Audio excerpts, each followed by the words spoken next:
Mucaan kaleessaa South Afrikaa keessatti mucaa burukee asiidiitti naqee qabamee jira. Alhamdulillah rabbil aalamiin. Mucaa sanii tokko badee gara Itoophiyaatti galee mucaan inni gurbichi inni jechuudha. Akkuma asirratti argitan gurbichi burukee asiidii makiinaa keessatti itti naqe suni qabamee jira jechuudha. Alhamdulillah rabbil aalamiin rabbiin haqaa nama qaba. Ijoolleen isa qabanillee wal keessa dubbatu afaan Oromooleen dubbatu afaan Amaariffaalleen dubbatu jechuudha.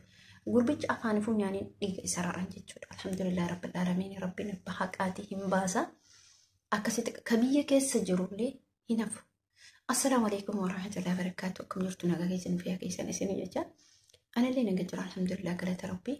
Isin akkam jirtu nagaa qabdu fayyaa qabdu. Rabbiin dayfa namaa dhiiga namaa haqa malee yoo namni tokko hamtuu namarratti yaade naman gatu jechuudha. Maaliif mucaan kaleessa burukee guyyaa lama moo sadii dura burukee asiidiitti naqee mucichi suni qabamee jira. Rabbiin galanni haa ga'u. Namoonni viidiyoo keenya like godhe, namoonni viidiyoo keenya subscribe godhe. Namni takka lama loo laalee namni suni faayidaadha jechuudha isin galee. Amma gara haasaa keenyatti yeroo tarru wanni tokko haqa malee yoo godhame rabbiin sirriisu si qaba bakka feetes. Gurbichi suni bifti isaa akkasumatti akkuma jirutti ta'ee lum'een isaa haga nagaya irra ni jira qotiyyoowwan. Kun hoolaa tokko bakkatti garagalcha dhiiga namaa nyaata akka inni nyaatu dhiiga namaati. Nama kana qofaa biti beeka. Namoonni miidiyaa irra jirra inni galaafatu hedduudha jechuudha. Namoonni miidiyaa irratti hin baane kan mul'anne. Dheengadda akkuma asiin dura darbetti mucaa illee mana quraanaa qaba. Quraana keessa wantaa qaba. Mucaa sanillee mucaa akkam jiru South Afrikaa keessatti nas ba'e isaa baasan jechuudha. Mucaan sunis musliima jechuudha. San durallee ijoollee hedduu South Afrikaa keessatti nas ba'e isaanii ba'aa jirti. Bilaalee kun biyyi sun biyya akkamiiti? Namni keenya bara fira meeqa kamtu achi keessa jira? Fira keenyatu jira. Isin amma fira achi hin qabnu dubbannu maal achi qabnaan dubbannu oduun ta'initti dhiini Oromoo ta'e dhiini Itoophiyaa kamuu yoo bikka biraa jira. Walirratti tokko kaan nama keenya ka'umsa oogee biyya keenya gadi ajjeesu maa inni ati akkasii jedhu santu walirratti dhiibbaa fida. Isinii galee kaleessa taa'ee danda'a yookaan yaadattan ta'e nama hedduurratti dhiibbaa godhee ture. Warruma kaleessa inni dhiibbaa irratti godhe santu har'a namni kun hidhaa haa hiikamu jedhee taa'ee danda'aatiif quuqamaa jira. Maaliif ree quuqamaa jira? Namni kun saba kiyyaa dubbatullee biyyaaf dubbate hamma tokko yaani injiraa miti inni akka miidhaa uummata irraan ga'e namoonni beeka. Garuu immoo amma haa hiikamu jedhaa kan jiranillee warruma injiraa miti. Warruma inni kaleessa dhiibbaa irratti godhe santu ammallee akka taa'een hiikamu jedha.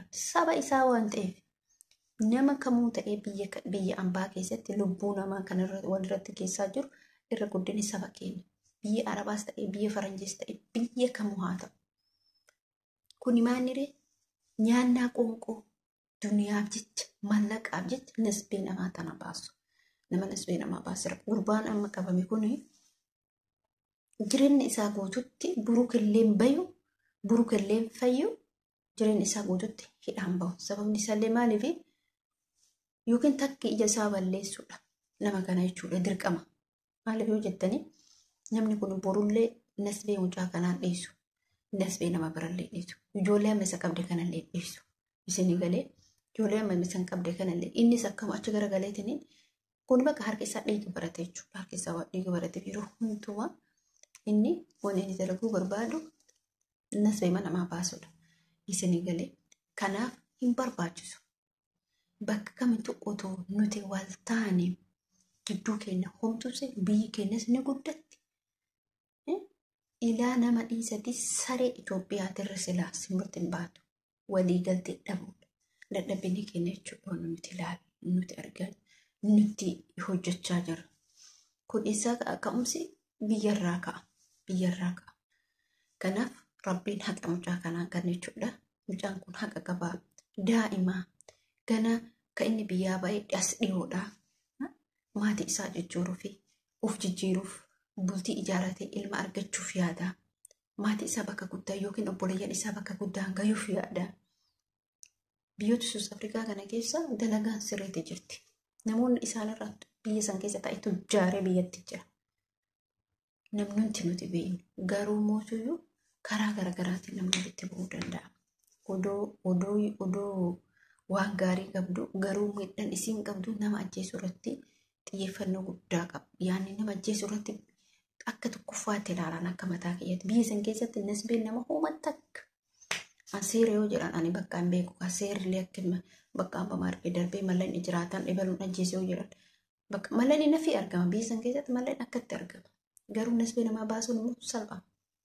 Meeqa kamtu jira. Wallaahi lazii mucaa wayii hiriyaa kiyya ture biyya san keessa jira.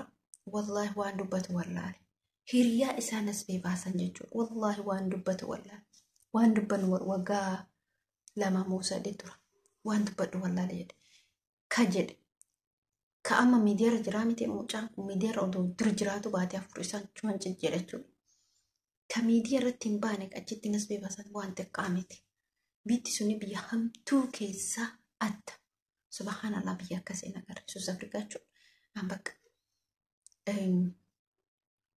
Wallahi achumaan bakka narraa galee biitti sun jechuudha.